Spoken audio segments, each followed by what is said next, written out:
Professor Garrison, I did want to just announce that the reason I'm doing this instead of George is because he's had a beautiful baby boy, and so we're really excited for him. I'll be doing the facilitation today. Um, as usual, if you have any questions, you can put them in the chat for Professor Garrison. If you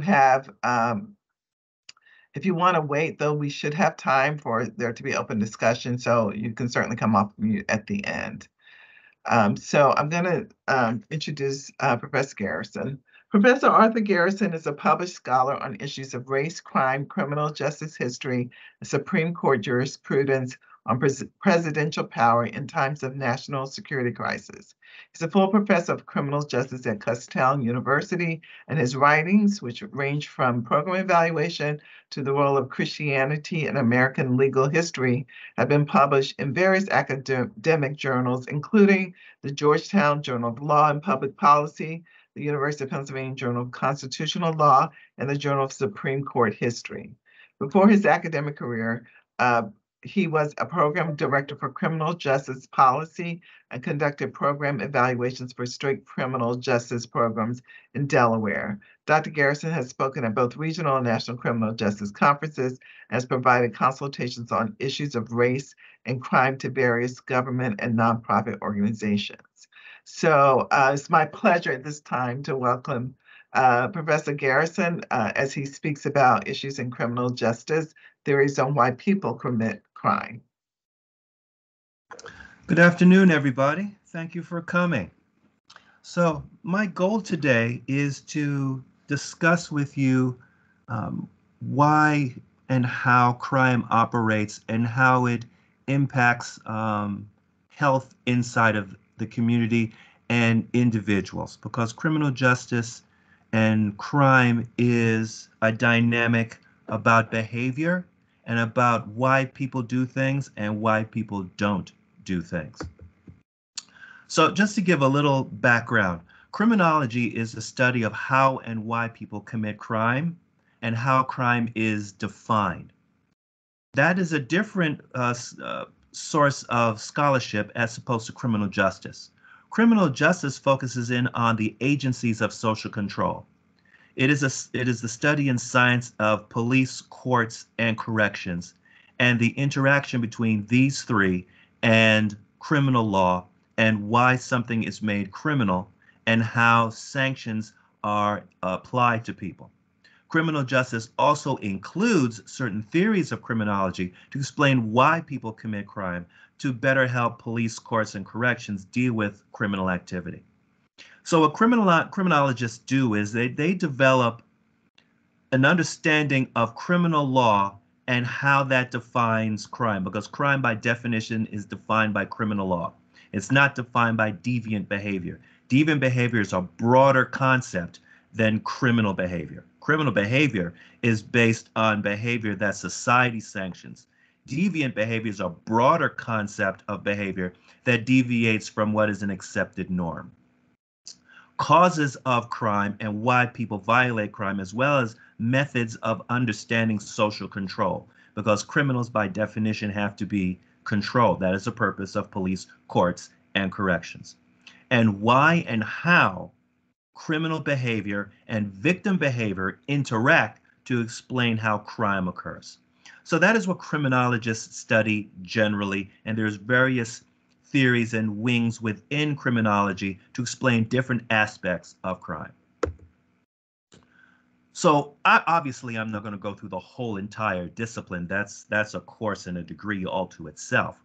But what I want to talk to you briefly is to give you a couple of concepts in understanding crime. First thing, all people don't commit crime. Now that's not a eureka to you, but crime is not universal either. Crime is not evenly spread across an entire city or even an entire neighborhood. Crime can actually be locked in certain blocks and certain neighborhoods and certain areas of a city. That's why crime is not evenly spread across an entire city. It sits in pockets. Now the question then is, what is it about those pockets? And that's what criminology has been studying since the 1950s. Why are some individuals more likely than others to commit crime? because not everybody commits crime. Why do some people commit crime and others don't when they're in the same environment? Because one of the theories is that the environment creates criminal behavior. That's somewhat being true. Still the question is, well, how come everybody in that environment doesn't commit crime? And crime is more common in some locations than in others. So crime is not uniform. That's the first thing. Crime is not uniform, and there's not a uniform explanation for crime. Crime is very multifaceted. It can be explained on the individual level, societal level, biological, physiological level, the whole debate between nature and nurture, and part of an explanation of putting those two questions together is biosocial theory. Is crime simply evil and that's all there is to it? Or is it a combination thereof? And so criminology and criminal justice grapples with these kind of issues. So I've picked one that I think is very helpful, especially to those who are in the medical field, in the mental health field, to kind of explain what crime is. Edward Sutherland coined the concept social disorganization theory. And his assumption is that family and homogeneous neighborhoods provide social control. The lack of social control explains deviant behavior. Now, his theory says that there are two types of social control: informal and formal institutions of social control. It is the informal institutions of social control, when they collapse, that you need the formal institutions of social control. So as you can see on the screen in front of you, Southern asserts that there are four institutions of informal social control: family, church, school, and employment. The overall theory is that when these four are stable in a neighborhood, crime decreases in the neighborhood to the point where it's not there at all. So think of it this way. Think of a neighborhood that you know that it doesn't have crime. One of the things you will find if you look at the demographics and the functioning of that neighborhood is that you have stable families, in its broadest sense, stable families, education, both the people that live there and the quality of schools that the children go to in that neighborhood. Religion, now religion can be seen in its very broadest concept as far as a spirituality which asserts that, which teaches that there is something more important than you, and your behavior aligns with that, whatever that more important spiritual thing is. It can also come all the way down to the practical functioning of your local churches, which among other things, assert the moral nature of that environment, of that city, of that neighborhood. And employment. One of the key concepts is the more stable everybody is in that neighborhood as far as stable employment and legal employment, is the less crime that you have. Sutherland argues that when all four of these are properly aligned, is in they are strong. You have strong families, strong churches, synagogues, mosques, or even just a higher concept of spirituality in which you don't do this because it's not right, and there's a higher thing that tells you you don't do this, right? So depending on how broad or narrow you view church, but that's what it accomplishes.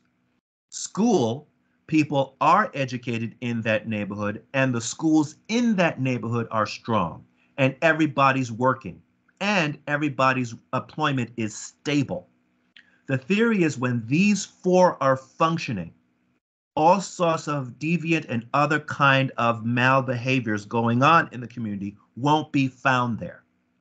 Sutherland then says that when these four are not properly aligned, police, courts, and corrections have to come in to stabilize the community. Police, courts, and corrections is criminal justice. So the argument basically is communities that are socially, economically, politically, educationally, spiritually solid don't need police, courts, corrections, probation, parole, social punishment to maintain order. So this theory is an environmental theory. This theory says the explaining crime is not so much individual oriented, but environment oriented, which impacts the individual, right? In criminology, there are some theories that focus totally on the individual. The environment is not a factor. Other theories assert that the environment is the explanation because the environment impacts behavior, right? So, Sutherland says that crime increases as institutions of social control decrease. Okay? All right. So, crime is explained environmentally. Now, one of the things that's important to think about when you're thinking about crime is that human beings are social creatures and we react to the environment. I tell my students that the rule is we bend to the environment we're in. We do not bend the environment to us. The reason that the kings and the Gandhis of the world in world history are who they are is because they were able to bend the environment to them.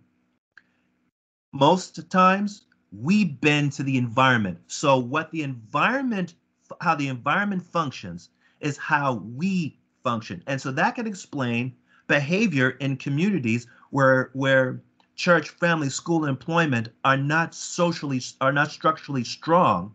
So certain behaviors present itself. Now, that's important in understanding that crime is crime is not universally spread. Behavior is not universally spread. It's connected to certain pockets of neighborhoods, right? So when you look at crime statistics, crime is pocketed in certain areas, not evenly distributed. Okay? So if you hear somebody saying that crime across an entire city is getting out of hand, that's not correct because crime across an entire city is not getting out of hand because crime is not spread across an entire city. Crime is spread into is concentrated into certain pockets. And that's one of the things that we study in criminal justice. Communities that where the four institutions of informal social control are not functioning produce certain types of behaviors, psychologies, and ecologies in that neighborhood. So let me just give you a couple examples. Communities have a behavioral personality in how problems are solved. Okay, so picture a community that is stable, right? Church, family, school, and employment is stable, and the community is stable. Okay, and then you have your neighbor who you get into an argument with. Okay, problems in that neighborhood are not resolved by violence. It's just not. Okay. That's not the behavioral personality of that neighborhood. You argue and leave, or you don't argue at all. And if things get out of hand, you sue. Okay. But the idea of violence as being a positive and how things are done in that neighborhood is not there. On the other hand, neighborhoods that do not have church, family, school, and employment stabilizing that neighborhood because they're unstable because of those things, certain behavior characteristics come out. Among other things, the ones that come out is aggression and violence are positive characteristics. Now, this is important when you're dealing with people who are coming from those kind of neighborhoods. It's not them. The environment they're in has sociologically and psychologically conditioned them to see aggression and violence as positive characteristics. Because the more aggressive you are, the more violent you are, the less likely somebody's going to take advantage of you. Because when you're in neighborhoods where church, family, school, and employment are not solid, you fear being robbed, being hurt, or otherwise victimized. To deal with that fear, aggression shows up because one of the manifestations of a neighborhood that has a fear-driven personality is an aggression personality comes out of it. So aggression and violence, attitude are positive characteristics. But in a community where church, family, school, and employment are stable, aggression and violence are negative characteristics. It's environmental. It's not about the individual. Also, neighborhoods have a physical ecology. That's where we talk about the pocketing of crime. But here's the thing. You behave differently. You see things differently. You feel things differently if you can walk your dog at 2 o'clock in the morning outside and not worry. That's a completely different neighborhood than if you know you can't take your dog out at 2 o'clock in the morning, because 2 o'clock in the morning is all sorts of things going on that can be violent towards you. How would you react? How would you see the world? How would you behave towards the world if you're in a neighborhood where the only thing you hear at night are crickets and squirrels running around, as opposed to you always hear fire trucks, police sirens, and ambulances? How would you behave if you were exposed to police coming into your house at 6, 7, 8 o'clock in full SWAT gear in a dynamic invasion of your house to execute a warrant on you? Or that's what happens to your neighbors, and that's a constant. What kind of emotions and feelings and behaviors would develop, as opposed to you have no idea what a SWAT team looks like because in your neighborhood you've never seen one and you don't have that kind of experience? That goes into also something that you all are more expert, is mental health status. Communities themselves as an institution, as a thing, has a mental health status.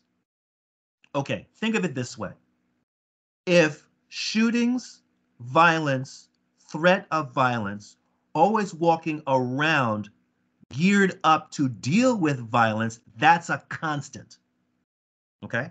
Now, we all know as a matter of psychology and physiology, the body and the brain is not designed to be in a permanent state of stress.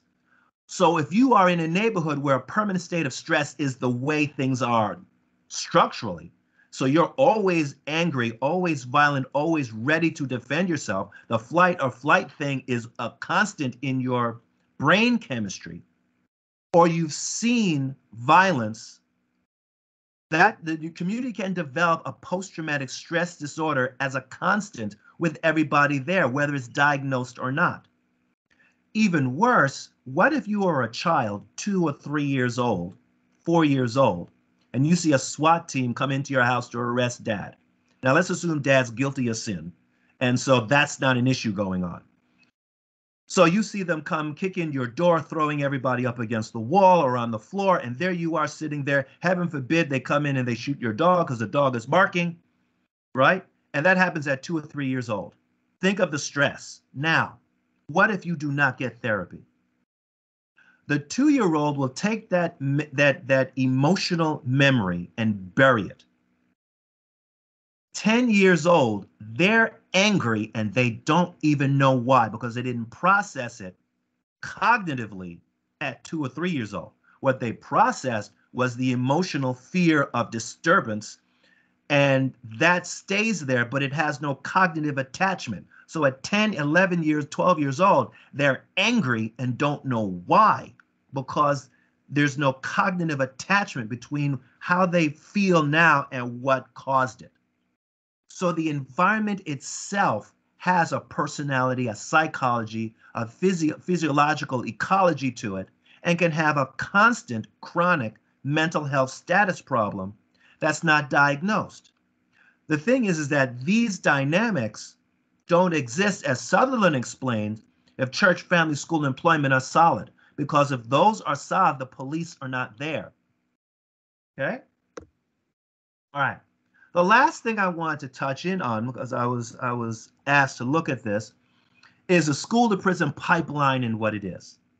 Now, this theory came into full flow late 1980s into the 1990s.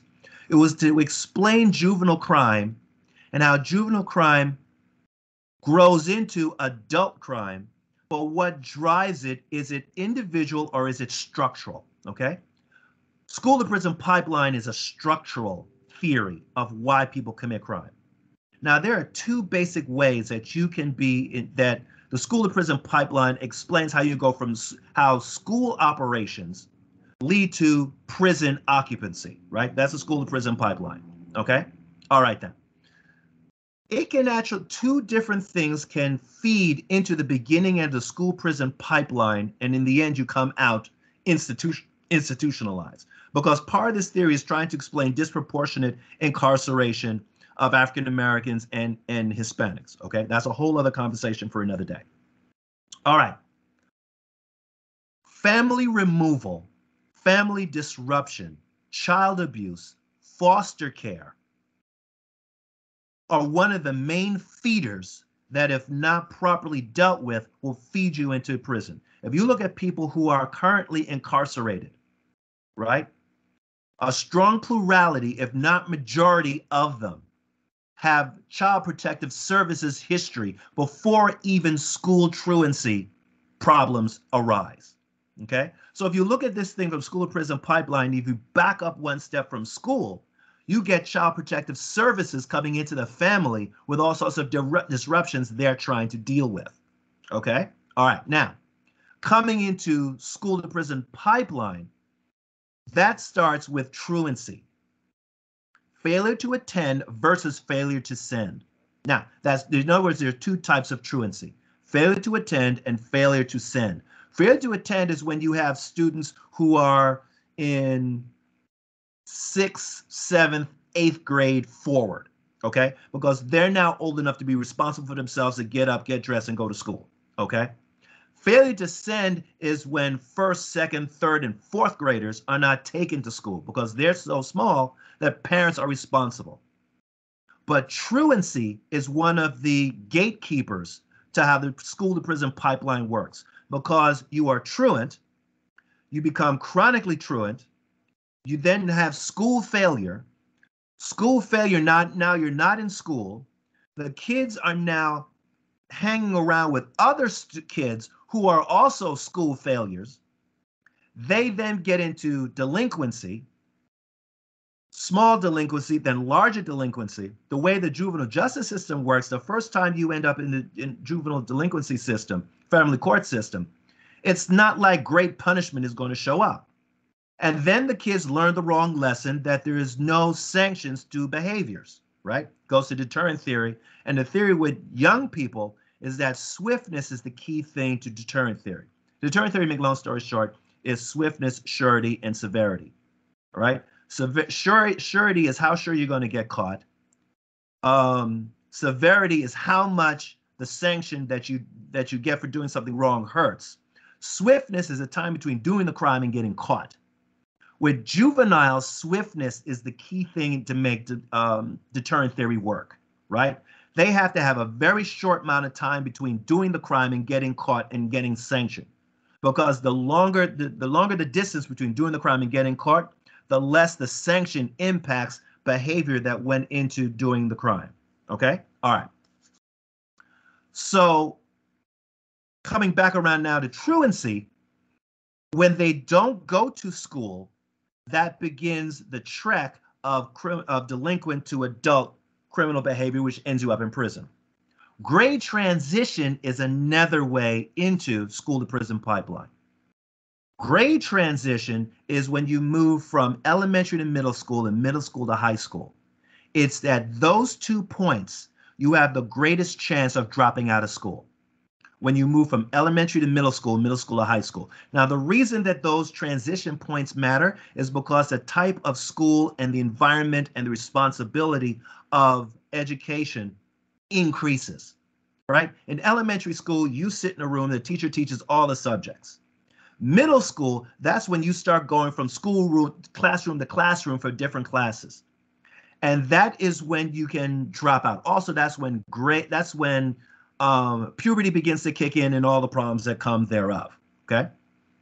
Middle school to high school, same thing. Now, when you go from middle school to high school, that's an emotional, psychological transition point. That's when you're really beginning to head towards adult behavior and adult thinking. The transition points occur because there's certain educational jumps from elementary to middle school to high school. Now, if you have been promoted through the grades, let's say, for example, your math skills at 9th grade is on a 4th grade level. Okay, you're not going to math class. I don't care what math class they put you in. You're not going to go in there because your skills are so low, you don't want to be laughed at, right? The classic question, which does the child want to be, the class clown or the class fool? Class clown, the students are laughing with him. Class fool, the students are laughing at him. Okay, those transition points can show the level of lack of educational attainment. And students will rather drop out of school or become social problems in the school, which then leads to suspension, expulsion, rather than be laughed at and be on the outside. And it's a behavior concept. All right. Okay. Which brings us to school failure. School failure is one of the other things that's in the transition points, or even if you make it past ninth grade. Even though odds are you will not drop out if you make it past ninth grade, you get to 10th grade and higher, still, if you somehow make it over the two transition points, but your educational level is grades behind, the school failure, you will leave rather than stay and fail and look the class fool. All right. One of the ways that students adapt to being not the class fool is starting all sorts of trouble, which brings us to suspension, expulsion. Late 1980s into the 1990s, it became a thing, zero tolerance for violent and disruptive behavior, right? Starting in the late 2000s, late 1900s, 1990s into the next century, you have metal detectors and other things going on in schools, right? Now, a side explanation of this whole thing is that when you have metal detectors and police officers in the school, resource officers, is that begins to make schools look something like prisons. Okay, that's one of the other connections that people have, is that, you know, when you let police officers in and you put these metal detectors in and you start locking doors and all the rest of that, that can condition some people not to see a whole lot of difference between schools and prisons. Okay, all right. Now, zero tolerance is that we throw you out when you act up, as the cartoon shows. Okay. Now, the school resource officers, they come in to enforce when some student is having a problem with a teacher and won't listen. The cop comes in, tries to restrain the child. The child may fight, that gets an arrest, and there you are right into the system. Okay. The last point I want to talk about, then we can talk about questions, is juvenile delinquency. Here is the thing that we find in criminal justice very important. If a child makes it to 18 and never comes in contact with the criminal justice system, odds are they will never come into contact with the criminal justice system unless they're working for it. Just to get them out of their juvenile years into 18 and 19 without them having experience with criminal justice, both the positive and the negatives thereof, they're most likely not going to come in the criminal justice system at all. But on the other hand, the younger they come into the criminal justice system, the more likely they will stay in it from juvenile to adult. And that again comes around to the school prison pipeline. How we treat our children in school and zero tolerance and dealing with grade transition and truancy, that can inject them into the juvenile justice system, which will inject them into the adult system. Because if you look at people who are in the adult system, almost all of them have a juvenile record. It's not like they just wake up one morning. It's a process and a development. Okay, so I've talked for a while, and so I'd love to answer any questions that you have. Thank you very much. Thanks, Professor Garrison. You can stop sharing, then you'll be able to see everyone. I would invite everyone to come off mute, to show yourself if you can, to share your video. And if you have any questions, if you just raise your hand, I'll facilitate. I think you're showing me, Professor Garrison, are you still, I think you're still sharing. Am I? Yeah, at the right top left-hand corner where it says share, hit that again, and it should, is there an X on it now? There you go. Now Better it's now? good. Yeah, Okay. great. So, yeah, if everyone can, if anyone has questions,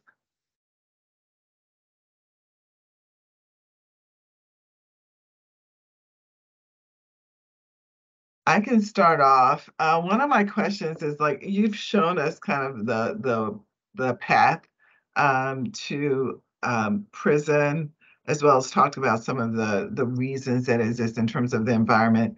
What structural changes do you think we can make to change it, especially in those pockets where there's unstable, whether it's jobs or homes, I'm sorry, jobs, religion, exercise, I'm sorry, employment. I forgot all the four, but those Right. four Church, areas, right? family, school, employment.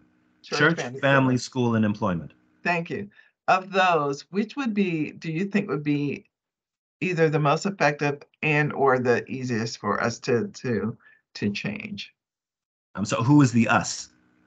Society as a Um, whole, or that's a because great question.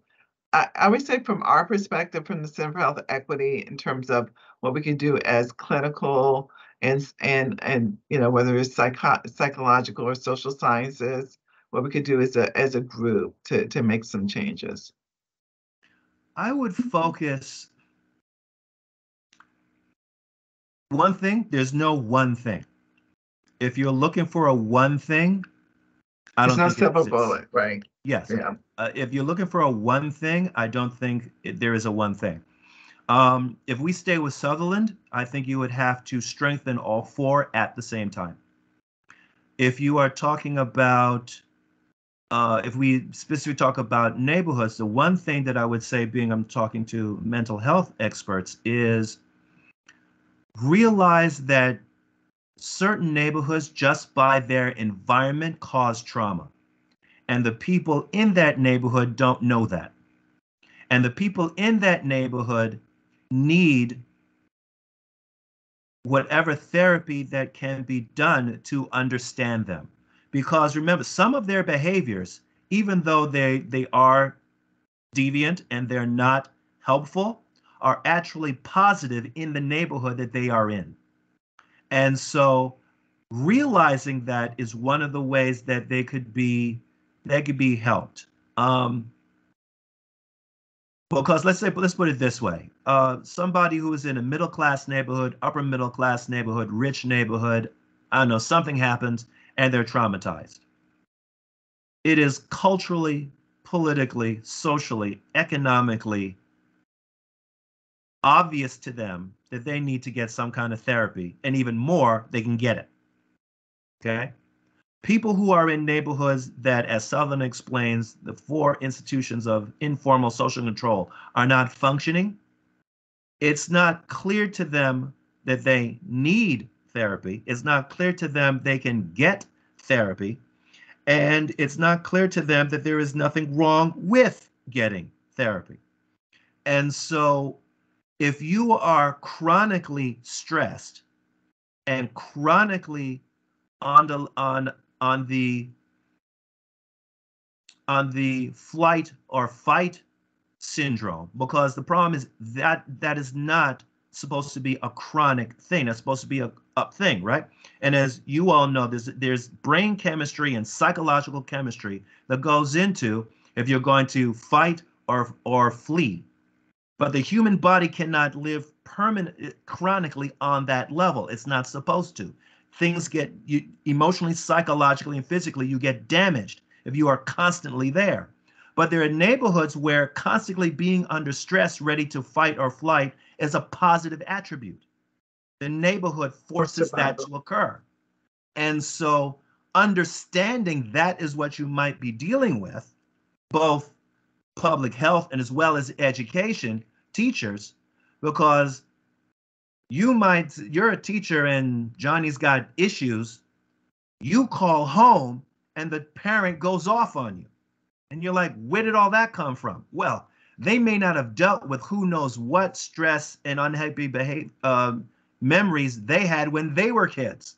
So you calling up, you trigger something in them. It's got nothing to do with the kids. They're reacting to you because of Miss So-and-so 15, 20 years ago. And so that is also a dynamic. So I would say this: there is no one answer. Criminal justice has been trying to figure this out since the 50s. There is no one answer. There are combinations of answers. Um, but it's not a one thing.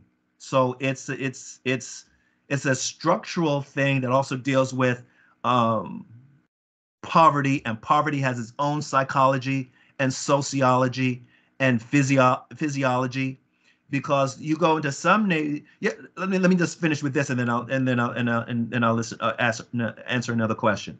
Have you ever gone into a neighborhood that is economically and socially deprived? Okay, you know that feeling that you picked up, right? When you're driving through the neighborhoods and you're looking at the buildings and how the buildings are designed, which is a whole other thing, because population density also explains criminal behavior, right? In of itself, right? You know that feeling that you went through when you drove through this one neighborhood and you're like, okay.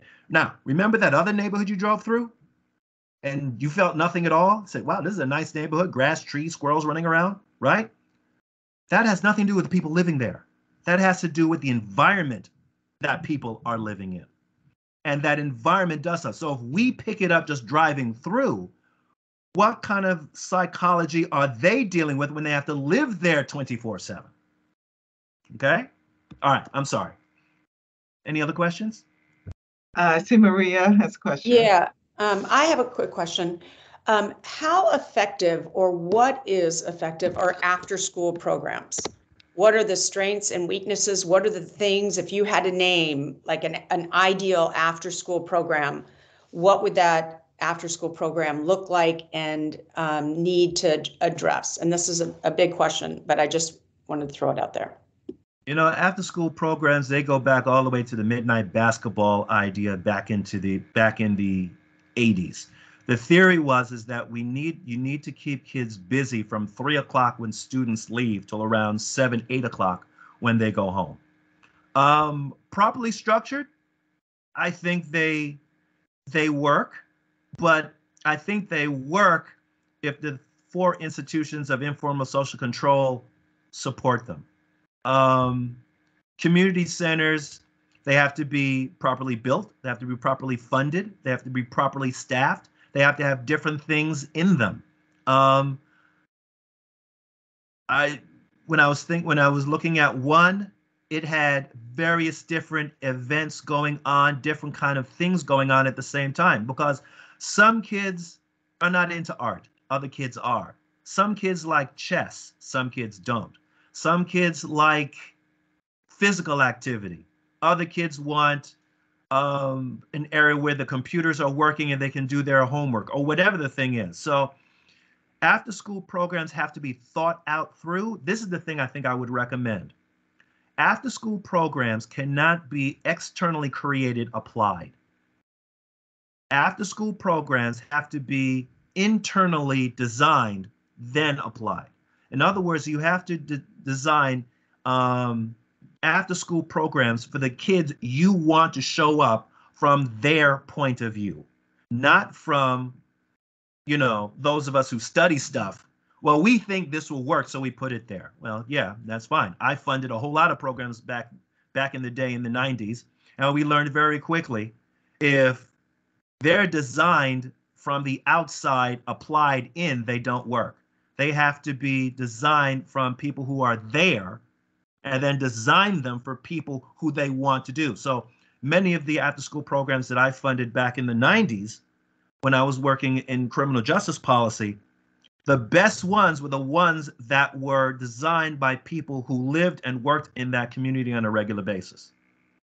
So like I said, there's no one size fits all. There's no there's no key, but it's how something is designed. It's the same thing when I was doing program evaluations. The theory attached to your program, if it's not properly designed and applied to the people you're doing it for, when you come out on the other end and you do an evaluation, it's going to look like it failed. And that was a large problem in the programs done in the 1970s. And that's why in the late 1970s, you had the Nothing Works model come out, which brought in the second punitive era, in which Reagan and everybody else just said, start building prisons and putting people in them. Because in the 80s and the 90s, we built more prisons than we built schools. And then, socially and politically, we made sure the prisons didn't go unfilled. And that explains 2 decades by itself. Thanks for that. Thank you. I think, Dr. McDowell, you have a question. Hi, thanks so much for the presentation. I have a question around like specific learning disability, dyslexia in the school to prison pipeline. Like I've heard and read about individuals that are incarcerated having like higher rates of specific learning disability, and was just curious about where you see that fitting into our interventions around like violence prevention and crime. Absolutely. Do you know, one of the things I found with prisons that was a sad commentary and indictment of education is people in prison 2-3 years in, and somebody comes and creates an educational program for them in prison. And these prisoners who don't have a degree to their name, who were told that they were not intelligent, were debating and arguing John Locke. Because somebody, when they were in prison, somebody did the right test and find out they're not stupid, they're dyslexic. And so once you know somebody's dyslexic, we have a whole science in how we teach dyslexics how to read. Next thing you know, these people are debating John Locke.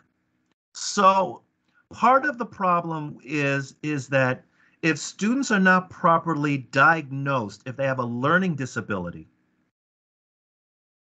they react to not being able to learn with either being the class fool, so they're not the class clown, and then they react accordingly. The system and zero tolerance reacts accordingly. They drop out or are thrown out, and then that's how they ended up into the system. What's important is to catch students who are not doing well early, and by early I mean kindergarten to nursery school to kindergarten to first grade. That's what I mean by early.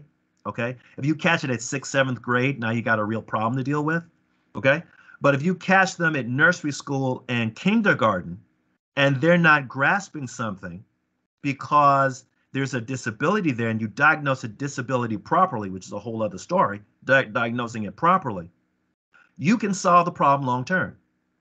Part of our whole issue is, one, we're trying to find the it, when in other words, it's long term. A lot of problems get solved if we back up to nursery school and kindergarten and work there, because they're still young enough where whatever's wrong can be dealt with.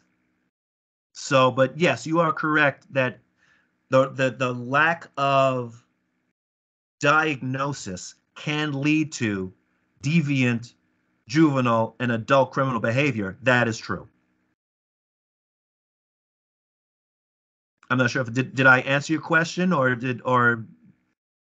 Yeah, that was helpful. That was helpful, especially the, diagnosing as early as possible and capturing like those, I guess, early intervention, what the needs are as early as possible. That was helpful. Thank you.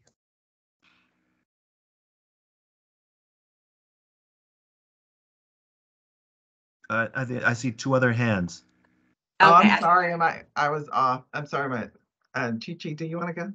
Yeah, hi. Hi, Mr. Garrison. Thank you for your presentation. It was very helpful. I'm Dr. Chi-Chi Kagandi at CHOP for Department of Child Adolescent Psychiatry and Behavioral Sciences. We are in, we have programs, school-based mental health programs in a couple of schools here in Philadelphia. And one of the things I think I wanted to get your thoughts on, or if there has been anything being done about the school's zero tolerance policy, because I find it very problematic when it comes to, certain cases or students who might have had a first offense of, smoking in the bathroom or marijuana or drugs, and whether it's their first offense or not, but they're expelled or they're kicked out. And what does that solve? It just brings them to, more. They're not in school. And when they're not in school, they're not being supervised. And it's just, what is, I'm just curious to hear from your thought. What is the criminal justice doing, or are they looking into this to improve, not even have zero tolerance? Or what is the data on that also, that since it was implemented, what is the data that, is it really successful? Is it really helping the student succeed? And I feel like there needs to be a whole huge support, not for the just student, but for the family, or guardians, or even in their environment, their community, to keep them in school. I mean, that's what we want. We need to keep them in school. Yeah, I'll just stop there. I just really want to hear what is the criminal justice doing, and partnering or collaborating with the schools, regarding this policy. Okay. I would love to give you a high academic criminal justice explanation of zero tolerance. Here is the thing. There isn't one. And the reason there isn't one is because zero tolerance is not a criminal justice idea. It is purely a political idea that was born in the middle 1980s into the 1990s to deal with crime and the theory that we need to get rid of these little hooligans so the kids that want to learn can learn, and it's safe for teachers. There was no consideration about kids who were thrown out of school. They either were thrown out of school and they were put into a special school for the kids who had issues. And then when the kids dropped out of that, they were on the street. There was no thought about educating them because they weren't the focus. The focus were the kids that weren't acting out. And the theory was we need to get rid of the hooligans so the kids that want to learn can learn, and it's safe for the teachers. There's no high-minded concept attached to it. So there is no research saying, well, if we throw these kids out of school, the kids who are thrown out of school will have better outcomes. The outcomes are throw these kids out of school and the kids that are left will do better. At best, that was the theory. So criminal justice is stuck with the kids that get thrown out because criminal justice didn't think of this. This was a political concept and a concept inside of the educational system, which partly feeds the school to prison pipeline. So if you're asking what happens to these kids, the political story of the 80s and the 90s, that's what prisons are for. That's the answer. Now, whether throwing these kids out makes educational attainment for the kids that stay better, it didn't happen that way because the kids that stay have their own issues because education has its own problems. And so those problems are not solved by throwing the delinquent kids out. So, but this policy has now been, what is this, more than a generation old now. What politician is going to say, well, keep the kids who are smoking and cutting class and cursing out teachers and doing all the rest, let's keep them in there because we can educate them. Okay. As a political matter, as a governmental structural matter, that's not going to happen. And so I think we are stuck with this. But the problem that you ask is, why are they acting out? Well, if I was in a class in 10th grade and the teacher required me to read a paragraph in class, and if I was in 10th grade and my reading level was at 10th grade, it would be no big deal. When my reading level is at 3rd grade, what do you expect is going to happen? I'm going to sit there and be the class fool? So, part of the zero tolerance is they didn't care about why these kids were acting out because we didn't care why these kids were acting out. And that's politics. That's not a theory of education or anything else. That's politics. And there are other issues explaining that politics which allow for race, which is a whole other story in this whole other story. Thank you so much for that. And I want to also thank Dr. McDowell for the link as well. And one of the things that we also are focusing in the schools with our program is that restorative practice, but also educating the teachers, the administration in terms of really advocating for these students who may not need really need to stay in school rather than, be kicked out, so to speak. But yeah, thank you for that. And it is politics, but not just at a higher level of politics, but within the schools, politics, as I feel like as well. But thank you so much. Oh, absolutely, because it started the politics started on the state level, and then the school board level, and then neighborhood level. Yeah.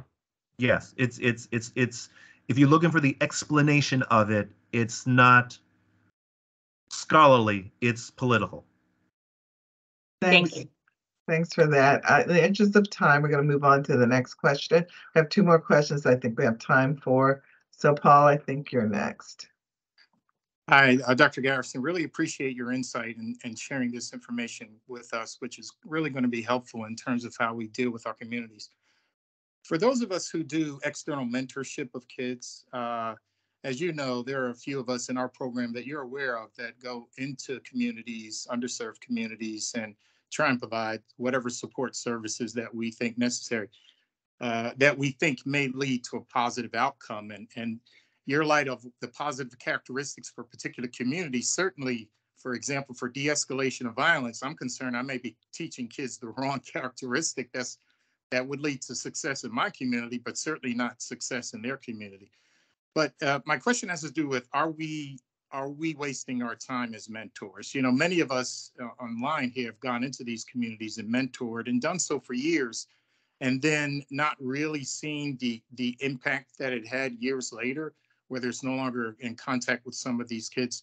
Now, I know there are success stories, but in light of what you said, with what really achieves a positive community, that it comes from within, are we wasting their time as mentors? And do you have information that we could cite as the efficacy of these programs? And should we continue to do it in the way that we've done it? Thank you. When I was funding and running programs back in the 90s, I'll be honest with you, I got disillusioned with mentoring programs that are structural and program design oriented. Because mentoring, if you go back to what we think mentoring is and why we think it worked when we were kids, is because we had, and going back to Sutherland, church, family, school, and employment was properly functioning. One of the ways I was currently functioning is that coach or a teacher or a cafeteria worker or somebody we bonded to, and they were always there. But it wasn't programmatically, okay, you talk to this group of kids and tell them whatever. It was, I'm talking to Miss So-and-so. So no matter what goes wrong on that day, Miss So-and-so cares that I'm alive and breathing and talks to me. Coach So-and-so will give me discipline, but will stand up for me, right? Or pastor so-and-so or deacon so-and-so, whatever the story is. That's how mentoring works. But setting up a program where we send men into a neighborhood that don't live there, that are not there every day, that are not there at a time when a child needs that person to be there to tell that child, do better or something, it doesn't work.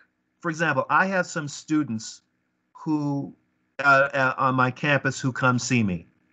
And you know how students are. You have 50, 60, 70 students in a particular semester, and a couple of them bond to you, and then a couple of them really bond to you. I mentor the ones that really bond to me. And I stay in contact with them after they graduate. Now, but that doesn't happen to all 60, because mentoring is a bonding thing. I like you, okay?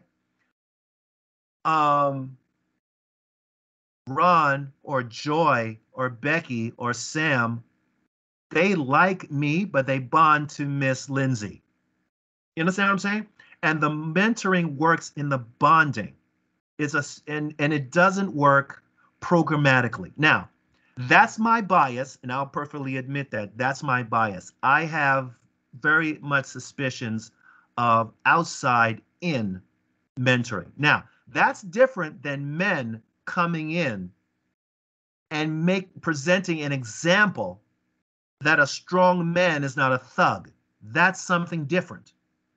Men going into schools and telling young men, you can do this, figure out a way out. You can do this, you are intelligent. And all strong men are not thugs or gangbangers or whatever else. You can go to college. You can go to a trade school.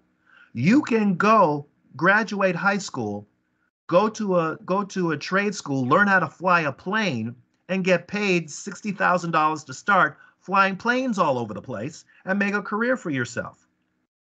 Or men going into school telling juveniles, college is open to you. One of the things that fascinated me when I was working with kids back in the 90s is I lived in an area where a beach was 2 hours away. Now, to me, yeah, that was like knowing oranges come off orange trees. Yeah, there's a beach 2 hours away. And if I really want to go see water, get in a car, drive 2 hours. Okay. I was talking to kids who had no idea that there was a beach 2 hours away. I remember talking to kids and I asked, okay, what college are you going to, right? My approach is college is not for everybody, that's true.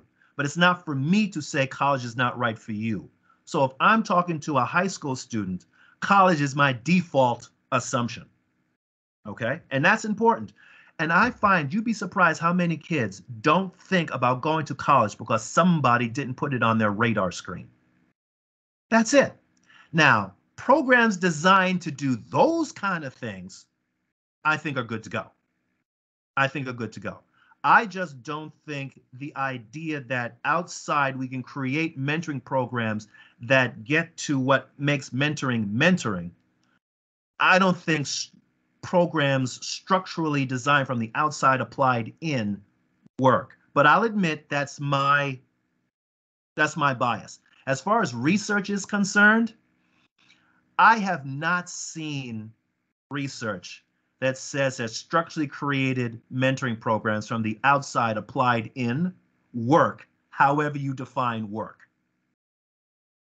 Thanks so much, Dr. Garrison. This has been amazing. We really appreciate you sharing this knowledge. I will confess I had very little knowledge before you started talking. I think I've gained a lot. And so we really appreciate that. Thanks so much for everyone who attended. And we're past the 1 o'clock hour, so I want to respect everyone's time. But we appreciate you joining us today and hope to see you again. Thank you so much. Thank you very much.